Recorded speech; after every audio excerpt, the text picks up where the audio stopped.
Once upon a time, in a quiet village nestled between rolling hills and silver streams, there stood a peculiar little house at the very edge of the world, or at least, that's what the villagers believed.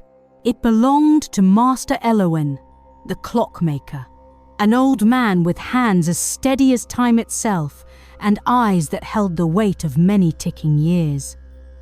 Few had seen him up close.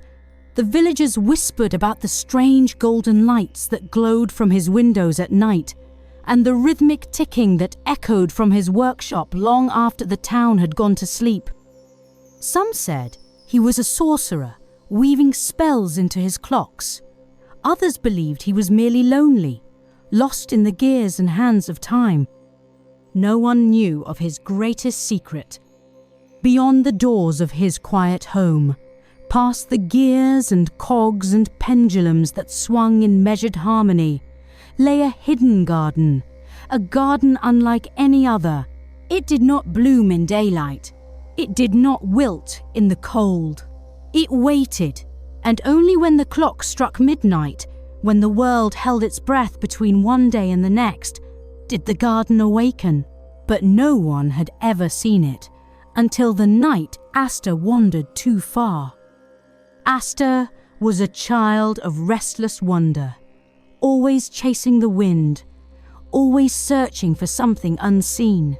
While the other children played by the river and gathered wildflowers, Asta wandered beyond the village, tracing the paths where no one else dared to go. It was on one such evening, with the moon full and golden, that Asta heard it, the sound of ticking, not from a clock, but from the earth itself. Tick, tick, tick, like a heart buried beneath the soil. Asta followed the sound through the whispering trees, past the old clockmaker's house, until they stumbled upon a great iron gate entwined with ivy. It was locked, or at least it should have been. But as Asta pressed a small hand against the metal, the latch clicked open, as if it had been waiting for them all along. Beyond the gate, bathed in silver moonlight, was a garden unlike any Asta had ever seen. The garden was alive, not in the way of ordinary flowers that swayed in the wind or reached for the sun, but in a way that made the air shimmer with quiet magic. The trees bore glowing silver leaves, and the vines curled like gentle clock hands, spiraling toward the sky. But the most breathtaking sight of all were the flowers. Not red, not yellow, not blue, but each one blooming in golden light, like tiny suns captured in petals. And then, as if sensing Asta's arrival, the flowers began to whisper. Soft voices, gentle and ancient, filled the air like drifting melodies. Each flower held a story, waiting to be told. And so, with wonder in his eyes, Asta knelt before the first glowing bloom, listening as the petals unfurled a tale.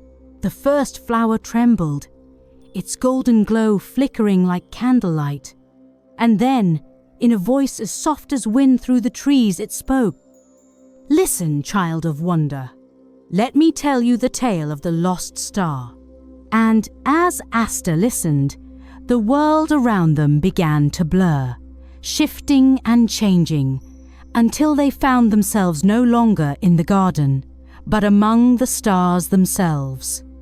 There once was a star, small and bright, that fell from the heavens before it was ready to shine. It tumbled through the sky, past silver clouds and sleeping birds, until it landed in a forest where no one could see it. For many years, the star remained hidden among the roots, watching the world from below, longing to return to the sky.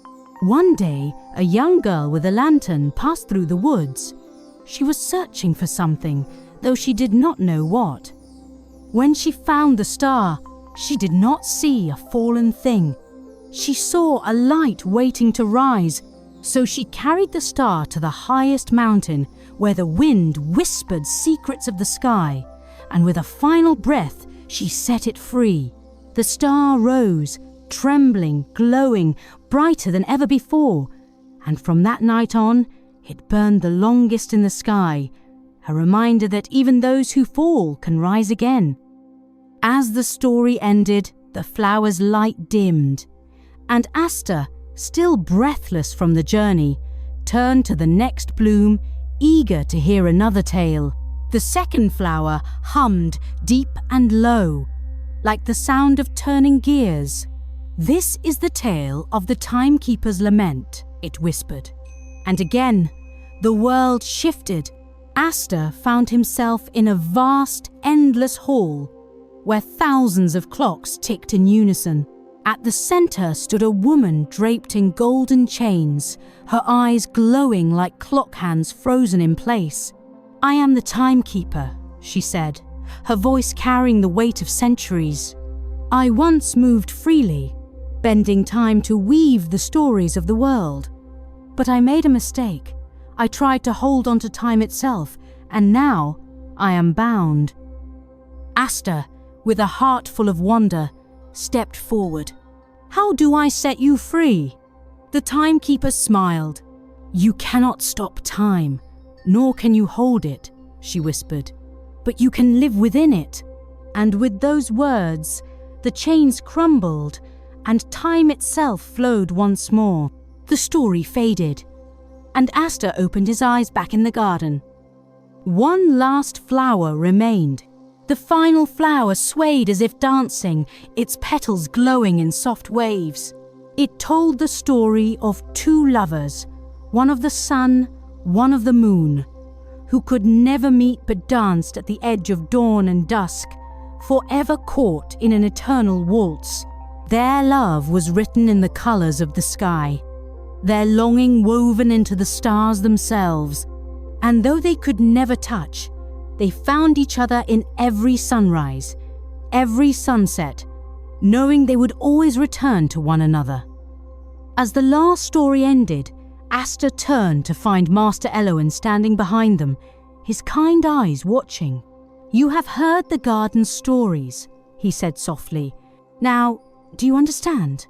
Asta looked around at the glowing midnight garden, at the whispering petals, at the ticking air that hummed with old magic. Each story was a piece of time, a memory that refused to fade. "This garden is not just mine," Eloin said. "It belongs to those who listen." As dawn touched the sky, the garden began to fade. The flowers closed their petals, waiting once more for midnight's return. But in Asta's heart, the stories remained, alive, waiting, glowing like tiny stars. And from that night on, the child who wandered too far became a keeper of tales, carrying the whispers of the midnight garden to those who still believed in magic.